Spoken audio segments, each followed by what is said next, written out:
안녕하세요. 반갑습니다. 저는 올해 72세가 된 할줌바예요. 저희 둘째 며느리가 그러는데 요즘 다들 젊은 할머니를 할줌마라고 부른다면서요? 저도 젊은 할머니이고 싶은 욕심에 익명이고 얼굴도 안 보이니 할줌마라고 절 소개해봤습니다. 사실 이건 지금 저희 둘째 며느리가 타자를 쳐주고 있어요. 저는 옆에 앉아서 불러주고 있고요. 요즘 할머니들은 다 컴퓨터도 잘하고 스마트폰도 잘 쓰고 한다는데 전 평생 떡집에서 떡만 만들던 사람이라 그런가 영 어렵네요. 그래도 요즘은 손주들 덕분에 스마트폰 사용법도 익히고 얼마 전엔 커피숍에 가서 키오스크도 이용해 계산도 해봤습니다. 더불어 적립이란 것도 했고요. 그래도 아직 컴퓨터는 많이 어렵긴 합니다. 요즘은 나이 든 노인들도 다 컴퓨터도 쓰고 한다는데 전 그쪽으론 영 젬병이에요. 사실 겁이 많은 성격 탓도 있겠지만 평생을 꼬장꼬장한 남편 옆에서 길을 못 펴고 살던 습관이 아직 남아서 뭔가 새롭게 도전한다는 것, 그리고 도전하는 도중 실수하는 것을 두려워하는 게 아닌가 싶기도 하네요. 제 남편은 5년 전 병으로 먼저 세상을 떠났어요. 제가 이렇게 욕을 하긴 해도 남편이 제게 참 잘했어요. 가부장적이고 무뚝뚝한 남자이긴 했지만 나름 세심하고 다정하고 무엇보다 평생 한눈 한 번 안 팔고 저만 바라보면서 살던 남자였어요. 아들 둘 키우면서 고생도 참 많이 했고요.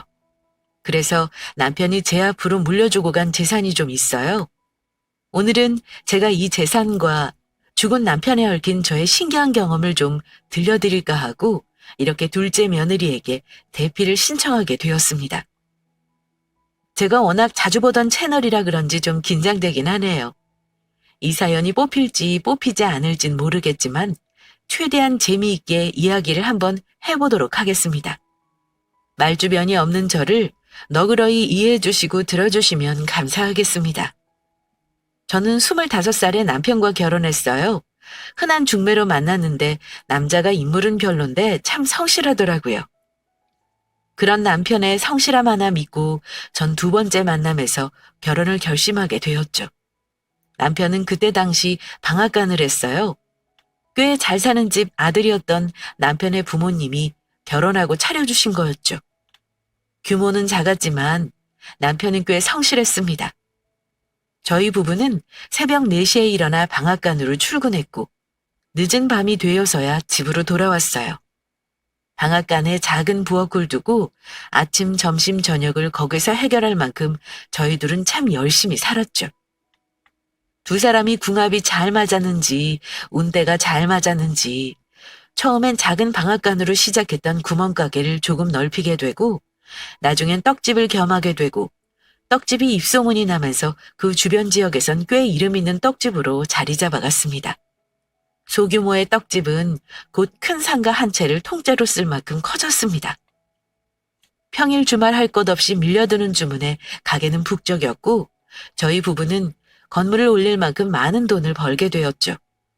저희 부부가 첫 건물을 올린 것이 첫애가 중학교 들어갈 무렵이었으니 아마도 결혼하고 17년 되고서였나 봐요. 하여튼 저희는 그때도 밤낮 없이 일했습니다. 인부를 쓰긴 했지만 저희가 직접 만드는 것과 맛이 다르기에 그 맛을 유지하기 위해 밤낮 없이 최선을 다했고 저희 떡집은 다른 지역에서도 주문을 할 만큼 유명해졌죠. 그렇게 시간이 지나 저희 건물은 한 채에서 두 채가 되고 두 채에서 세 채가 되었습니다. 그렇게 고생을 하는 사이에 저희 부부 사이는 어땠냐고요? 성실함이 장점이었던 남편은 참 많은 단점을 가진 사람이었습니다. 낭만적이거나 자상하다거나 하는 것은 기대도 못했고요. 아침엔 일어나면 물을 떠다 받쳐야 했고 삼시세끼 꼭 갓 지은 쌀밥을 대령해야 했어요. 그렇게 아침 저녁으로 고생한 부인에게 고맙다는 말, 수고했다는 말, 피곤하지라는 따뜻한 위로 한번 건넨 적 없는 정말 가부장 그 자체인 남자였죠.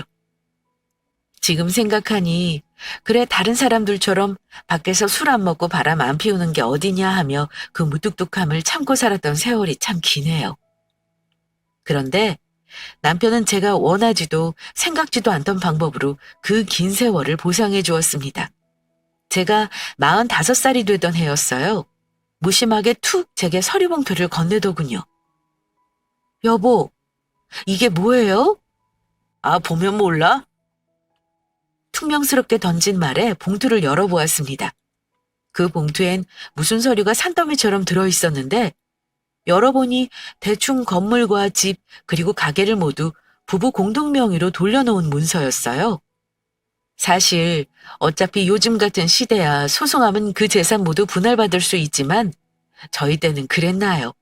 그냥 안 주면 못 받는 거고 그런 줄만 알고 살았는데 사실 이혼할 마음도 없었지만 남편의 그런 행동이 제게는 큰 선물 같았어요.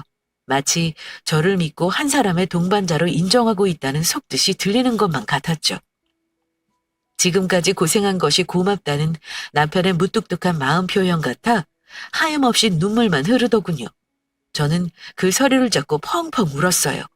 그러자 남편이 아, 왜 울고 난리야? 하더니 제 곁으로 와서 그러더군요. 그동안 고생 많았어. 우리 조금만 더 고생하자고. 애들 다 키우고 장가 보내고 나면 시골에 별장도 짓고 당신 좋아하는 채소도 키우면서 응? 살면 좋지 않겠어? 더듬더듬 말하는데 남편의 딱딱한 마음속 진심이 어찌나 따뜻했는지 지금도 잊히지 않습니다. 알겠어요. 우리 꼭 그렇게 살아요. 저는 그리 말하며 눈물을 닦고 환히 웃었죠. 그 후에도 저희는 정말 최선을 다해 살았어요. 밤낮 없이 일하고 아이들을 바르게 키우기 위해 노력했습니다. 그렇게 시간이 흘렀고 장성한 두 아들은 1년 텀을 두고 나란히 결혼하게 되었어요. 첫째 며느리는 똑부러졌어요. 꽤 똑똑하고 야무진 구석이 있는 아이였어요. 워낙 배운 것도 많고 아는 것도 많은 아이였는데 성격은 좀 여우 같은 면이 있었죠. 가끔 와서 애교도 피우고 뭐 사달라고 어리광도 떨고 마치 막내딸같이 살가운 구석이 있는 애였어요. 반면 둘째는 좀 곰 같고 수더분한 애였어요. 대신 묵묵하고 무거웠죠. 첫째와 둘째 며느리가 바뀌었으면 참 좋았겠다 싶을 만큼 두 며느리가 참 달랐어요. 그래도 뭐 어때요? 어떤 며느리든 아들과 잘 살아주면 감사한 거죠. 저희 부부는 둘 다 내 자식 하나 더 생긴다 생각하고 제 자식처럼 아끼며 살자고 다짐했습니다. 그렇게 둘째의 결혼식을 마친 날 밤, 남편은 몇 년 동안 한 번도 꺼낸 적 없던 이야기를 다시 꺼냈습니다. 그때 약속했던 거, 땅 샀어. 전 하도 오래전 일이라 까맣게 까먹고 있었지 뭡니까? 그래서 제가 물었죠. 뭔 말이에요? 우리 늙으면 집 지어서 내려가기로 했잖아. 그거 땅 샀어. 아주 넓어. 곧 건축업자 만날 건데 평소에 당신 살고 싶었던 집 있으면 사진이나 몇 장 보내보든가. 건축가한테 뭐 말이라도 해보게. 무뚝뚝하고 거친 말 끝에 절 생각하는 진심이 느껴졌어요. 저는 남편의 손을 꼭 잡았죠. 난 어디든 좋으니까 당신 원하는 집에서 살아요. 대신 나 마당에 작은 정자 하나만 지어줘요. 거기서 당신이랑 고스톱이나 치면서 살게. 남편은 쑥스러운 듯이 웃더니 그러더군요. 지금까지 고생 많았네. 일에 미쳐 사는 것 같던 남편은 거짓말처럼 가게들을 정리하기 시작했습니다. 정말 이제 진짜 편안할 날만 남았다고 생각했죠. 그런데 불행은 꼭 가장 행복하기 직전에 찾아오더군요. 바로 남편의 대장암 소식이었어요. 병원에선 손쓰기엔 너무 늦었다는 말이 돌아왔습니다. 길어야 6개월이라는 시한부 판정을 받게 된 거죠. 하늘이 무너지는 기분이었어요. 이제 편히 살 날만 남았다고 생각했는데 갑자기 병원이라니. 남편이 너무 가엾고 혼자 남겨줄 저도 너무 가여웠죠. 하지만 남편은 꿋꿋했습니다. 혼자 뭔가를 정리하는 시간을 가지더니 덤덤하게 병원으로 들어갔죠. 병실에 누운 남편을 바라보며 눈물을 뚝뚝 흘리는 제게 그러더군요. 울지 말어. 당신은 억울하지도 않아요? 그렇게 열심히 살았는데. 그러자 남편이 그러더군요. 사람 다 죽는 거야. 그냥 좀 더 빨리 가는 거지. 난 남은 시간 자네랑 좀 즐겁게 보내다 가고 싶어. 이렇게 우는 거 말고.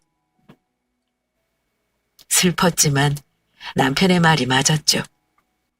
그래서 결국 전 남편의 말을 따르기로 했어요.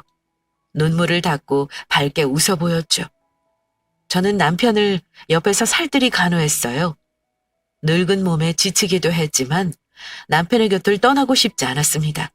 그런데 참 그날 밤은 기분이 이상했어요. 한밤중에 잠에서 깨어난 남편이 절 부르더군요. 여보, 준철이 엄마. 전 잠시 붙였던 눈을 뜨고 남편의 상태를 살폈습니다. 늘 골골대던 남편의 컨디션이 무척 좋아 보였어요. 아, 여보, 오늘은 좀 기운이 나요? 응, 아주 좋아. 나 메론 좀 깎아다 줘. 이 밤에 갑자기 무슨 과일인가 싶었지만 통 뭘 먹지 못하던 남편이 갑자기 음식을 찾으니 반가운 마음이 앞섰습니다. 아유, 잠깐만 기다려요. 저는 정성스럽게 메론 한 통을 깎아와 남편에게 내밀었고 남편은 메론 한 통을 혼자 싹 다 먹어치웠습니다. 아이고, 배부르다. 입을 쓱 닦은 남편이 저를 바라보며 그러더군요. 여보, 나 죽으면 절대로 재산 애들 주지 마. 갑자기 그게 무슨 말이에요? 죽는다니. 어허, 울지 말고 내 말 잘 들어. 죽기 전에 애들한테 재산 양도하거나 나눠줄 생각 절대로 하지 말란 말이야. 왜요?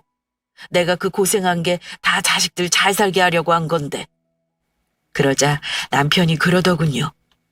간밤에 꿈을 꿨는데 새끼 여우들이 떼지어 몰려와서 당신을 물어뜯더라고. 내가 영 기분이 안 좋아서 그러니까 그냥 내 말 듣고 그렇게 해. 이거 꼭 지켜야 해. 남편은 뜨뜻미지근한 제게 새끼손가락을 걸어 약속까지 받아내고야 다시 자리에 누웠습니다. 그리고 그날 새벽 남편은 7개월의 투병 끝에 세상을 떠났습니다. 그 대화가 마지막인 줄 알았다면 좀 더 잘해줄 걸, 몇 마디 더 할 걸. 저는 정말 깊은 슬픔과 후회에서 헤어나올 길이 없었습니다. 평생 동지이자 동료이자 친구이자 남편이었던 사람이 한순간에 사라져버린 거니까요. 그렇게 한평생 고생만 하다가 간 남편이 야속하기도 하고 불쌍하기도 하고 저는 한 달을 그렇게 집에 틀어박혀 눈물만 흘렸던 것 같아요.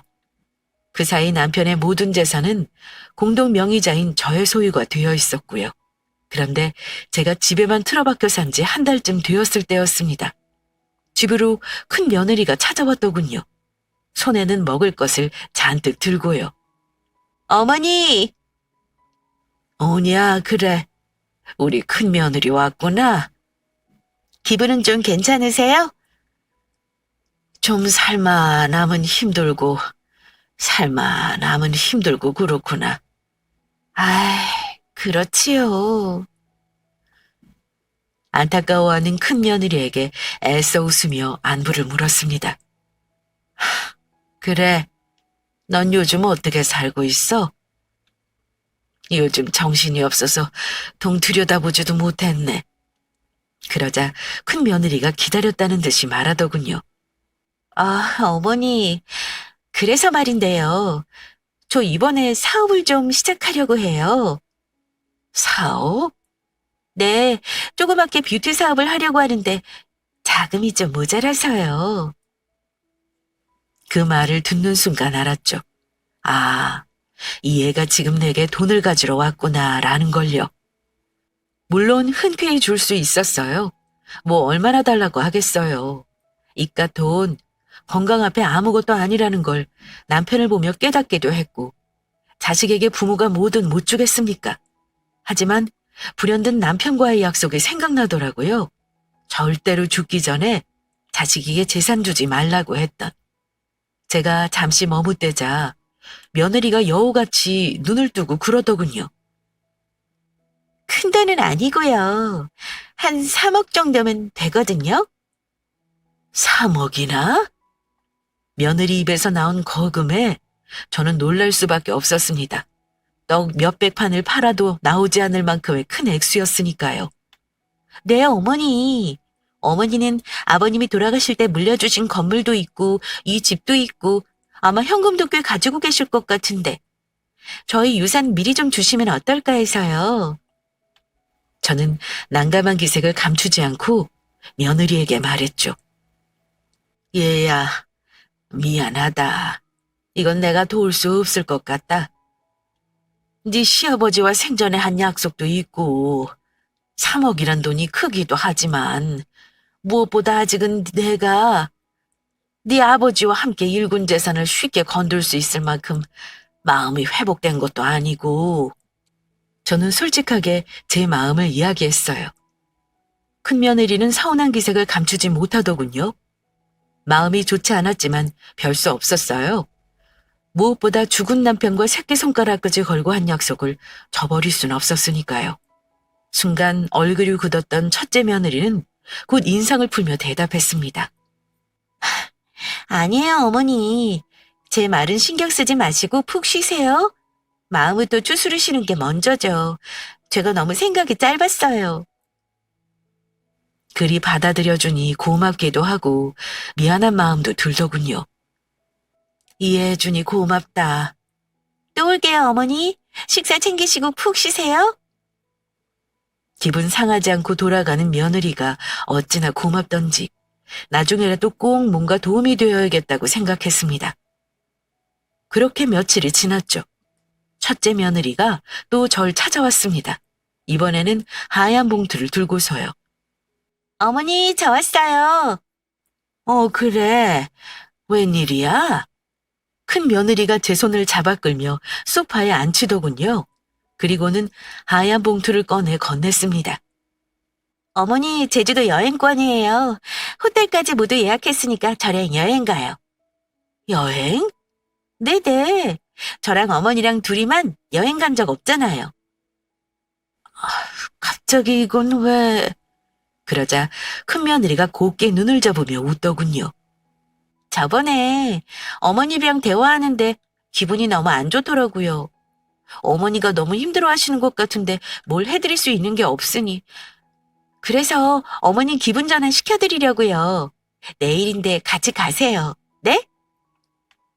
저는 내키지 않았습니다. 사실 남편과 사별한 지 채 한 달밖에 되지 않아 여행이라니. 좋은 것을 보고 맛있는 것을 먹으며 웃고 싶은 기분이 아니었죠. 어머니, 저랑 가요. 네? 네? 그러나 큰 며느리의 마음은 무시할 수가 없었습니다. 그래서 흔쾌히 허락했죠. 그래, 그러자꾸나. 그렇게 3일 후 주말에 함께 여행 가기로 하고 큰 며느리가 돌아갔어요. 그런데 참 그날 제가 바빴습니다.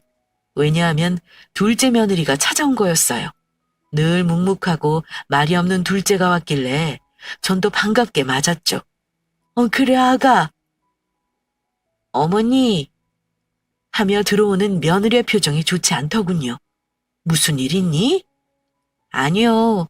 어머니 잘 계시나 보러 왔어요. 그리 살가운 아이도 아니고 말도 없는 아이가 집에 찾아와 멀뚱히 앉아있더군요. 뭐 마실 거라도 줄까? 아니요. 어머니 할 거 하세요. 하면서요. 저는 좀 불편하기도 하고 당황스럽기도 했지만 그러려니 했습니다. 아무래도 혼자 된 제가 걱정되어 온 것 같은데 돌려보내기도 뭐했죠. 전 둘째 며느리와 함께 식사도 하고 TV도 보며 시간을 보냈습니다. 둘째는 그날 절 가만히 바라보고 쳐다보고 뭔가 관찰하는 것 같다가 밤늦게야 자리에서 일어섰습니다. 이제 가볼게요, 어머니. 그래, 종종 놀러 와. 네. 근데 어머니, 뭔가 할 말이 있는 것처럼 망설이더군요. 그래. 뭐 할 말 있니? 둘째 며느리는 한참을 뜸을 들이다 힘겹게 입을 열었어요. 다른 건 아니고요. 형님이요. 형님? 첫째 말이니? 네. 형님 좀 조심하세요. 그게 무슨 소리야?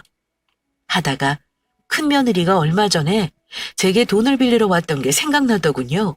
이 속 깊은 애가 그걸 어찌 알게 되어 걱정돼서 온 거구나. 그제야 둘째가 왜 와서 하루 종일 제 곁에 붙어 있었는지 이해가 가더군요. 무슨 소린지 알겠다. 걱정하지 마라. 고맙다. 아신다고요?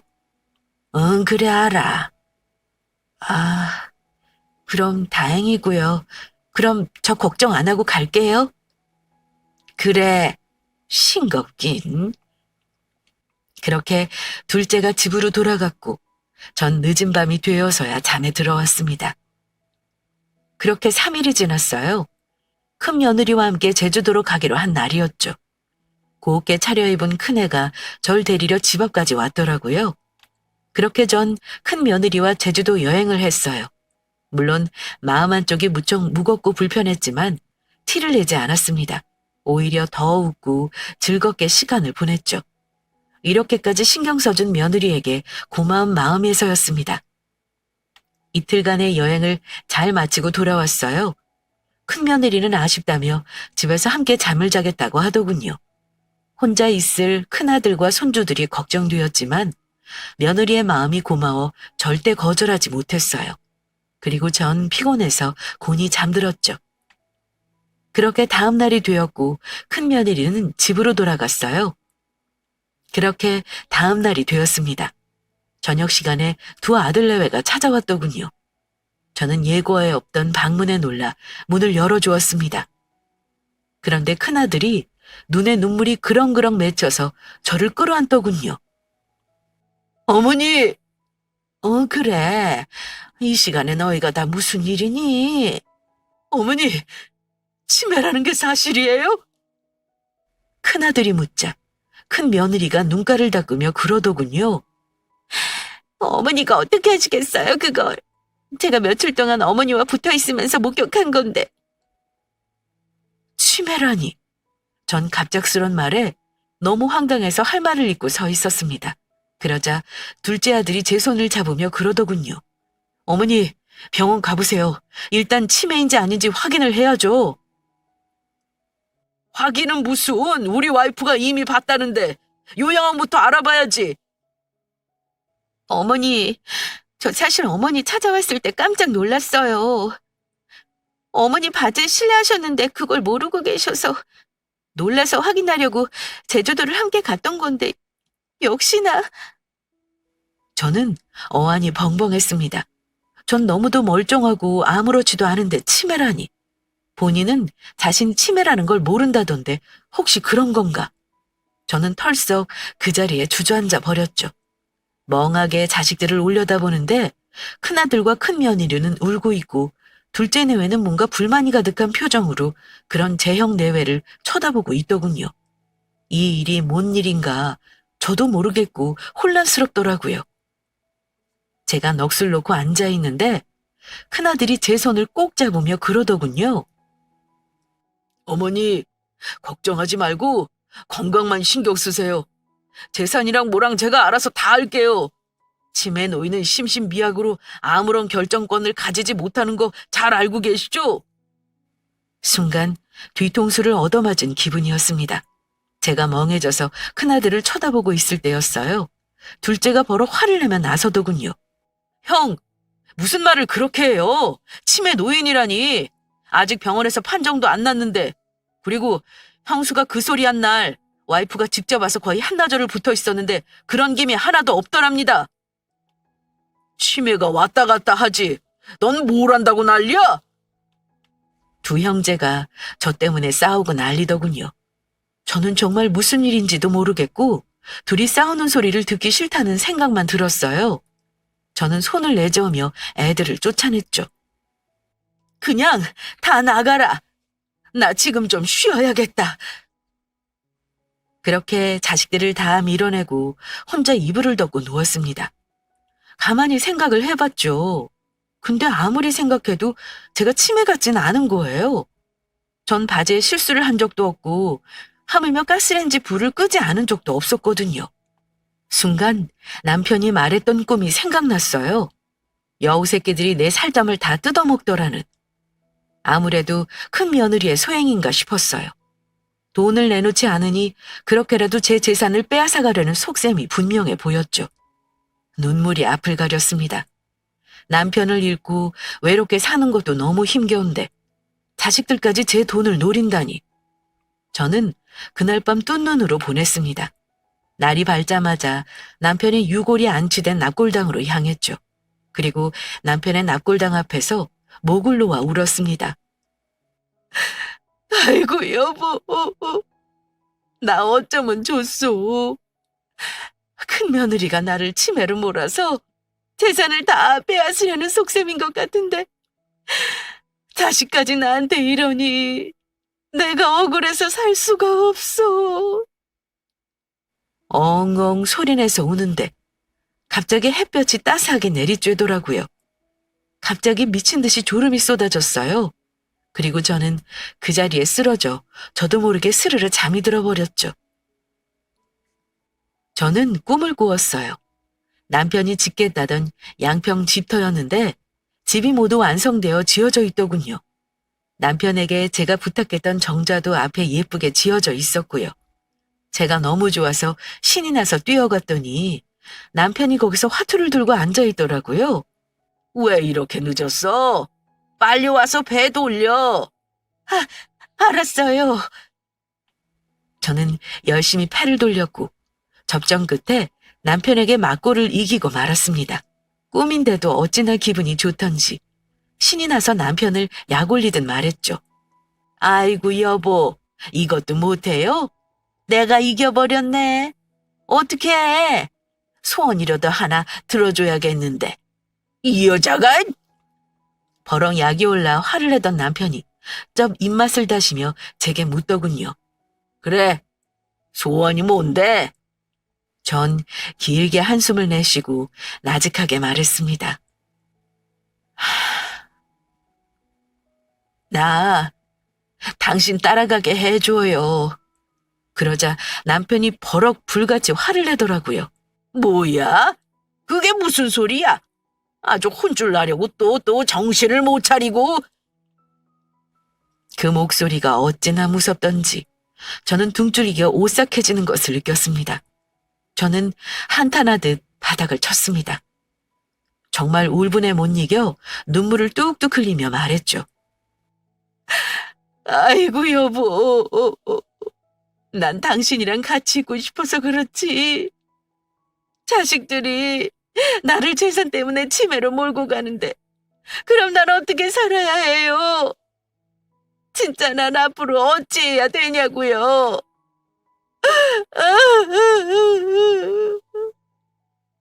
제가 그리 울부짖자 길길이 날뛰던 남편이 털썩 주저앉아 제 손을 잡더군요.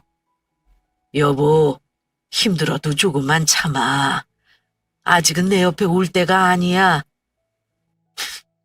그럼 어째요? 나 치매라고 자식들한테 모함 받으면서 더는 살기 싫은데. 다 묘수가 있지. 남편의 말에 번쩍 눈이 뜨이더군요. 묘수요? 그럼. 그리 말하며 웃는 남편이 제 귀에 대고 무언가를 속삭였습니다. 제가 잠에서 깨어난 건 그때였어요. 눈을 떠 주변을 둘러보니 남편도 정자도 사라지고 제가 아까 울며 지쳐 잠든 남편의 유골함이 앞이었어요. 저는 눈물이 맺힌 눈으로 남편의 유골함을 쳐다봤죠. 여보, 당신이 알려준 대로 한번 해볼게요. 저는 그 길로 서울의 큰 병원으로 향했습니다. 그리고 남편이 말해준 의사 선생님을 찾았죠. 잠시 앉아 기다리고 있는데 흰 가운을 입은 중년 남자가 저를 발견하고 뛰어오더군요. 아이고, 형수님 오셨어요?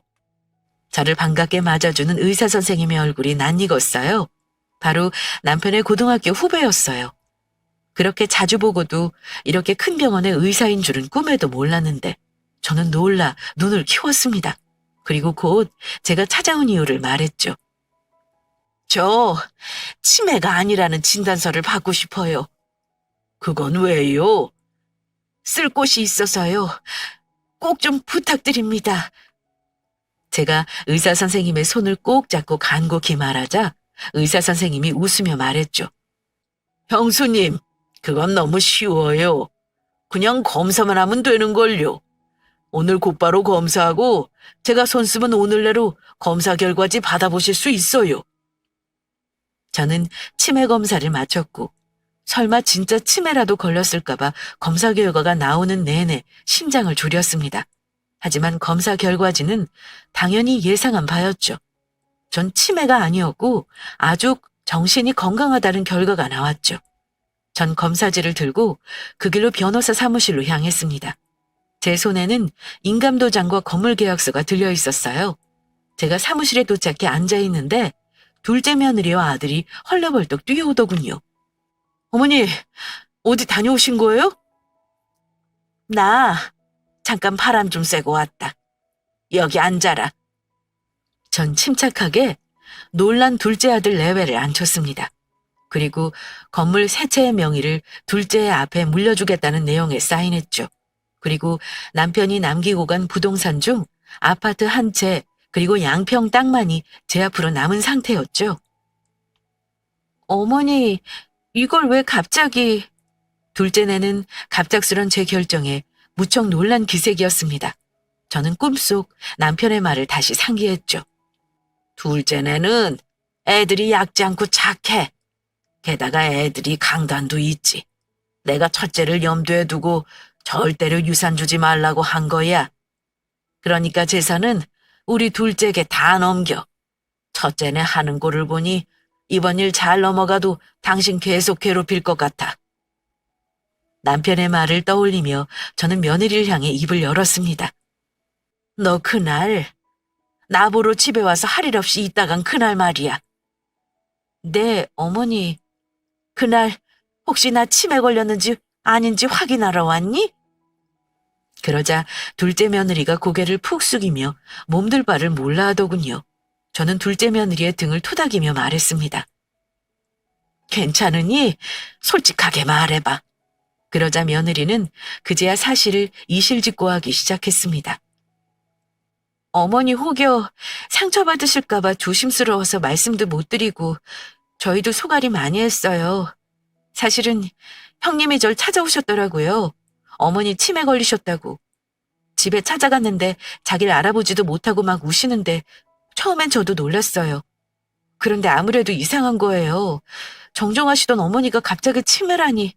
전조 증상도 없었는데 그럴 리가 없을 것 같고 평소 형님 성격을 제가 모르는 것도 아니고 아무래도 이상해서 제가 직접 확인하러 갔던 거예요. 이미 눈치는 채고 있었지만 억장이 무너지는 기분이었습니다. 역시 첫째 며느리가 절 찾아왔던 그날 제가 재산을 내놓지 않자 계략을 짠 거였던 거죠. 둘째 며느리는 한숨을 크게 내쉬고 말을 이었습니다. 그런데 제가 가서 보니 어머니가 평소와 너무 다름이 없으신 거예요. 그래서 확신했어요. 형님이 아무래도 거짓말을 하고 있구나 하고요. 근데 또 제주도를 다녀오시고는 어머니가 치매가 확실하다는 거예요. 도저히 화가 나서 저도 정말 그랬구나. 그러자 둘째 아들이 불쑥 화를 내며 끼어들더군요. 근데 형도 너무하잖아요. 형수님 말을 믿는 건지 재산이 탐난 건지 사실 먼저 어머니 더 심해지기 전에 재산부터 어떻게 하자고 한 건 형이에요. 저는 씁쓸하고 가슴이 찢어졌지만 꾹 참았습니다. 그리고 말했죠. 잘 들어. 난 이 재산 첫째네 줄 생각 추호도 없다. 다 너희 물려주고 죽을 거야. 대신 조건이 있다. 첫째네에겐 내가 치매에 걸리지 않았다고 말하지 말고 아는 체 하지 마라. 어머니, 돌아가신 것도 아닌데 무슨 재산을 주세요. 저희 싫어요. 잔말 말고 받아. 나 어차피 죽으면 이 재산 다 자식들 몫이야. 근데 첫째네한테는 한 푼도 주기 싫구나. 이건 내 뜻이기도 하지만 네 아버지 뜻이기도 하다. 그리 말하자 둘째 아들이 의아한 듯 물었습니다. 아버지요? 꿈에 나와서 이 방도를 알려줬다고 하면 믿을 리 없을 테니 저는 말을 아꼈습니다.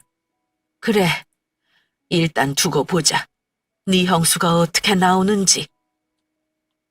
그렇게 시간이 흘렀습니다. 그리고 아니나 다를까 며칠 후 변호사 사무실에서 연락이 왔습니다. 첫째 아드님 부부 오셨어요. 어머니가 치매 걸려서 심신미약 상태라 유산 상속을 하지 못하는 상황이라고. 둘째네에게 넘긴 부동산 무효 처리해야 한다고 왔네요. 전화를 받은 저는 놀라지 않을 수가 없었어요. 정말 꿈속 남편의 말대로 일이 진행되고 있었어요. 남편의 꿈속 목소리가 귓가에 들리는 것 같았죠. 우선 내 후배가 있는 병원에 가서 치매가 아니라는 진단서를 받아. 그게 제일 먼저여야 해. 그리고 곧장 재산을 둘째에게 상속해. 아파트랑 양평 땅은 남겨두고 당신도 살 곳은 있어야 하지 않겠어? 그리고 나면 며칠 후에 첫째네가 들고 일어날 거야. 그럼 그때 치매 진단서 들고 나타나. 그리고 모든 게 남편 말대로 되었습니다. 세상에, 기가 막히더군요. 정말 모든 것이 꿈속 남편의 말한 대로 흘러간다니 신기할 따름이었습니다. 기다렸던 바였죠. 저는 자리에서 일어서 그 길로 변호사 사무실로 향했습니다. 사무실에서는 첫째 며느리의 고성이 들리고 있었어요. 아니, 치매 걸린 노인이 유산 상속한다고 하는데 그걸 덥석 공중해 주시면 어떻게 해요? 네? 심신미약 상태에 맺어진 계약은 무효 처리돼야 한다고요. 변호사니까 잘 아실 거 아니에요? 저는 며느리의 목소리를 들으며 사무실로 들어섰죠. 그리고 나지막한 음성으로 말했습니다. 너희 여기 있었구나? 제가 나타나자 첫째네는 당황한 듯 놀란 기색을 감추지 못하더군요. 어머니. 저는 당당하게 걸어갔습니다. 그리고 며느리와 아들을 내려다보며 말했죠. 내가 치매에 걸린 심신미약 상태면 유산 상속이 무효가 된다고? 그러자 첫째 며느리가 울상이 되어 그러더군요. 네, 어머니. 솔직히 너무하세요. 어떻게 치매에 걸리셨다고는 해도 그 많은 재산은 둘째네만 주실 수 있으세요? 저 사업한다고 돈 필요하다 때는 그렇게 매몰차게 딱 자르시더니. 저는 황당해서 웃음이 나왔습니다. 그래서 제가 말했죠. 그래서 내가 치매에 걸렸다고 거짓말했니? 네? 어머니가 잘 모르셔서 그러나 본데 그거 거짓말 아니에요. 어머니 저 기억도 못하시고 바지기까지 신뢰하시는 걸 똑똑히 봤다고요. 딱 잡아떼는 모습이 가증스러웠습니다. 그래? 전 여유롭게 웃으며 병원에서 미리 떼놓은 서류를 내놓았습니다. 그런데 어쩌니? 나 치매가 아닌데. 치매는 네가 걸린 것 같구나. 제가 확인서를 내밀자 첫째 며느리 얼굴이 사색이 되더군요. 너 날 아주 우습게 본 모양인데? 전 변호사님을 불렀습니다. 저 변호사 양반. 네, 말씀하십시오. 내가 무식해서 모르는데 며느리가 내 재산 노리고 날 치매로 몰고 간 이 사건 형사처벌 대상입니까? 재산 편취 목적으로 행해진 거짓말은 사기죄에 해당합니다. 들었니? 사기죄에 해당한단다. 제가 그리 말하자 큰아들과 큰며느리는 그제서야 제 앞에 납죽 엎드려 싹싹 빌더군요. 어머니, 죄송해요. 제가 잘못했어요. 한 번만 봐주세요, 네? 엄마, 제가 잘못했어요. 전 진짜 엄마가 치매 걸리신 줄 알고 그런 거예요. 네? 엄마! 어머니, 제발요. 글이 싹싹 제 앞에서 비는 모습에 마음이 약해졌습니다. 제가 아무리 그래도 어떻게 자식을 사기죄로 고소하겠어요? 하지만 그냥 넘어갈 일은 아니었습니다. 아이들을 다시 보고 싶은 마음도 들지 않았고요. 난 둘째네 재산 모두 물려주고 싶다는 마음 변함없다. 너희 다신 보고 싶지 않으니까 내 앞에 다신 나타나지 마. 앞으로 어떤 일이 있어도 니들에겐 국물도 없으니까. 그리 말하고 변호사 사무실을 나왔습니다. 사실 한편으론 시원하고 한편으론 속이 쓰리더군요. 꿈에 나타난 남편의 묘책 덕분에 저는 제 재산과 저를 지킬 수 있었던 거예요. 정말 고맙고도 신기한 일이 아닐 수 없었어요. 그렇게 저의 치매 사건은 일단락되었고 첫째네는 아직도 한 번씩 저희 집 앞에 찾아와서 싹싹 빌며 울다 가고는 했어요. 지금도 그렇고요. 가끔 제가 마음이 약해질 때면 아직도 남편이 제 꿈에 찾아와요. 그리고 말하죠. 여우 새끼들한테 살 뜯어먹길 생각하지 말고 마음 단단히 먹어. 그럼 전 대꾸해요. 그래서 난 당신 곁에 언제 갈 수 있는데요? 그럼 남편이 그러죠.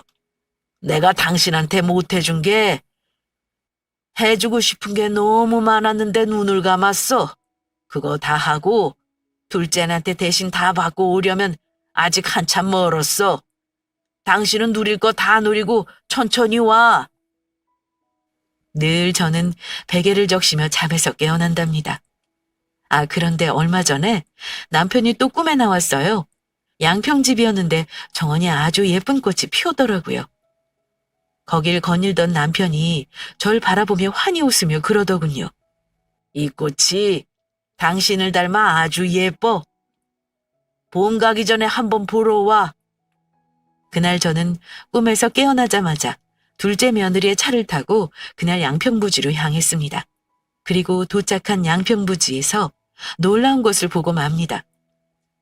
언제부터 지었던 건지 다 지어진 새 집이 눈앞에 있었어요. 제가 가지고 싶다던 정자도 아주 예쁘게 잘 지어져 있었고요. 눈물이 앞을 막았습니다. 제가 흐르는 눈물을 주체하지 못하고 입을 틀어막을 때였습니다. 막 공사를 마무리하고 집 밖으로 나오던 건축가가 절 보고 아는 체를 하더군요. 사모님 맞으시죠? 네. 절 어떻게 아세요? 돌아가신 사장님이 사진 보여주셨어요. 이렇게 예쁜 여자가 살 집이니까 세상에서 제일 예쁘게 지어달라고. 정말 사진처럼 고우시네요. 저는 그 자리에 주저앉았습니다. 늘 무뚝뚝하고 마음 표현에 서툴던 남편의 진심을 이렇게 죽고 나서야 뼈저리게 느끼게 될 줄은 정말 몰랐거든요. 꿈에 나타나 방도를 알려준 남편의 도움이 아니었다면 건물은 고사하고 지금쯤 이 양평집도 큰 며느리의 손에 들어가 있을지 모를 일이었죠. 전 아마 치매 노인으로 몰려 어느 요양원에 갇혀 있었을지도 모르고요. 전 남편에게 고마워 하염없이 울었습니다. 남편이 그립고 보고 싶은 만큼 눈물을 다 쏟아내고 집으로 돌아왔어요. 그리고 곧장 아파트를 처분하고 양평집으로 들어왔어요. 여긴 옆에 냇가도 있고 앞엔 텃밭도 있고 이웃 주민들도 재미있어 외롭지 않게 잘 지내고 있어요. 일주일에 한 번 절 잊지 않고 찾아와주는 저희 둘째네도 있고요. 남편이 날 위해 지어준 집에서 이렇게 한평생 남편의 마음을 느끼면서 살다가 남편의 곁에 가는 것도 나쁘지 않을 것 같습니다. 이 모든 순간과 행복이 남편이 절 위해 마련해준 선물이겠죠. 여보, 조금만 기다려요. 당신이 나한테 못해줬던 모든 것들을 다 해보고 다 누려보고 당신 곁으로 갈 테니까. 고마워요. 그리고 많이 많이 사랑해요. 나이 들어 주책인가요? 좀 부끄러워서 서둘러 글을 마무리하겠습니다. 제 긴 사연 들어주셔서 감사합니다.